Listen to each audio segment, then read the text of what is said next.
નમસ્કાર. અત્યારે એક ખૂબ જ ગંભીર વિષય પર વાત કરવી છે. નાગરિક સંરક્ષણ મહાનિર્દેશાલય તરફથી ભયંકર ગરમીને લઈને એક હાઈ એલર્ટ આવ્યું છે. તો ચાલો ફટાફટ સમજી લઈએ કે આપણે બધાએ શું શું ધ્યાન રાખવાનું છે.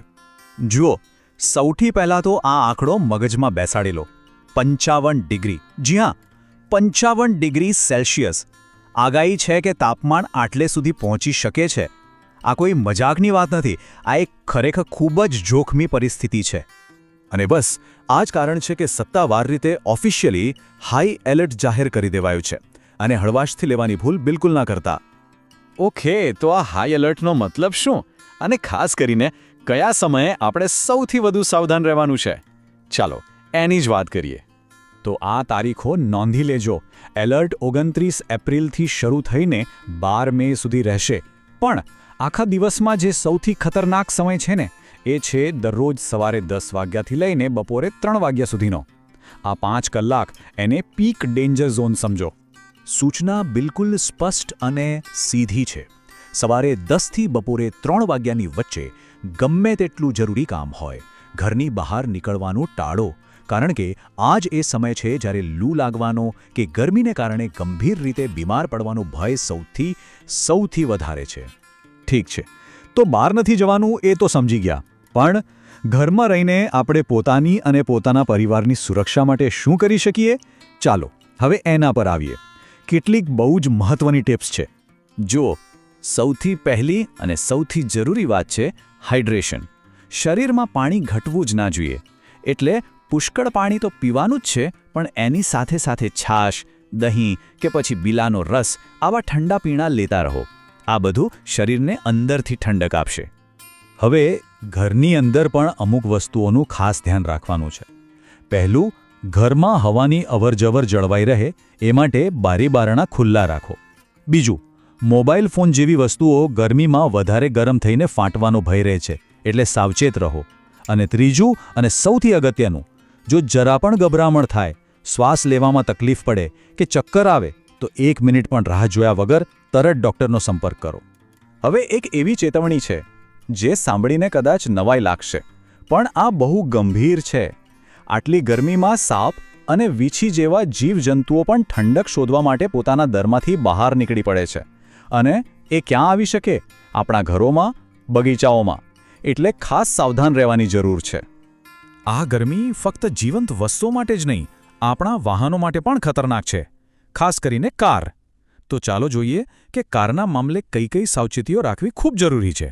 એક વાત સમજી લો, તડકામાં પાર્ક કરેલી બંધ કાર એક ભઠ્ઠી કે પ્રેશર કુકર જેવી હોય છે. એમાં ભૂલથી પણ સ્પ્રેની બોટલ, લાઇટર, ઠંડા પીણાની બોટલ, પરફ્યુમ કે પછી પાવર બેંક જેવી બેટરીવાળી કોઈપણ વસ્તુ ના છોડતા. આ બધી વસ્તુઓ ગરમીથી અંદર ફાટી શકે છે અને મોટો અકસ્માત સર્જી શકે છે. એટલે આ બધું કારમાંથી બહાર જ રાખો. વાહન ચલાવતી વખતે પણ થોડું ધ્યાન રાખવું પડશે. જેમ કે પેટ્રોલ કે ડીઝલ સાંજના સમયે જ પુરાવો. અને ટાંકી ક્યારે ફૂલ ન કરાવશો, કારણ કે ગરમીથી બળતણ ફેલાય છે અને એનાથી જોખમ વધી જાય છે. એ જ રીતે ટાયરમાં પણ હવા માપસરની જ રાખો. વધારે હવા ગરમીમાં ટાયર ફાટવાનું કારણ બની શકે છે. સિમ્પલ છે પણ બહુ જ જરૂરી છે. ઓકે, તો આપણી વાત થઈ ગઈ, વાહનની વાત થઈ ગઈ. હવે વાત કરીએ આપણા ઘર અને આપણી આસપાસની જગ્યાને સુરક્ષિત રાખવાની. ઘરમાં 2 મોટા ખતરા પર ખાસ ધ્યાન આપજો. પહેલો, ગેસનો બાટલો. એને ક્યારેય સીધા તડકામાં ના રાખવો. આગ લાગવાનો ભય રહે છે. અને બીજું છે ઇલેક્ટ્રિસિટી. એક સાથે એસી, ફ્રિજ, ગીઝર બધું ચાલુ કરીને ઇલેક્ટ્રિક મીટર પર ઓવરલોડ ના કરતા. શોર્ટ સર્કિટ થવાનો ભય રહે છે. અને હા, જો તમે એસી વાપરતા હો તો એના માટે પણ એક સ્માર્ટ ટીપ છે. ટેમ્પરેચર 24 કે 25 ડિગ્રી પર સેટ કરો. અને દર 2-3 કલાકે એસીને પણ અડધો કલાકનો આરામ આપો. એને બંધ કરી દો. આનાથી એસી ઓવરહીટ નહીં થાય, લાંબુ ચાલશે અને હા, વીજળીનું બિલ પણ ઓછું આવશે. અને હવે છેલ્લી પણ કદાચ સૌથી મહત્વની વાત. આ બધી સાવચેતીઓ ખાલી આપણા એકલા માટે નથી. આ આપણી સૌની, આપણા આખા સમાજની જવાબદારી છે. જુઓ, અધિકારીઓ આપણને સૌને એક જ અપીલ કરી રહ્યા છે. આ માહિતીને બને તેટલી ફેલાવો. બની શકે કે આપણે જે જાણીએ છીએ એ બીજા કોઈને ખબર ન હોય. તમારા મિત્રોને, પરિવારને વોટ્સએપ ગ્રુપમાં જ્યાં બને ત્યાં આ જાણકારી પહોંચાડો. તમારો એક નાનો મેસેજ કોઈનો જીવ બચાવી શકે છે. અને ફરી એકવાર યાદ અપાવી દઉં, આ કોઈ અફવા કે સામાન્ય વોટ્સએપ ફોરવર્ડ નથી. આ બધી માહિતી સીધી, ડાયરેક્ટ નાગરિક સંરક્ષણ મહાનિર્દેશાલય તરફથી આવેલી છે.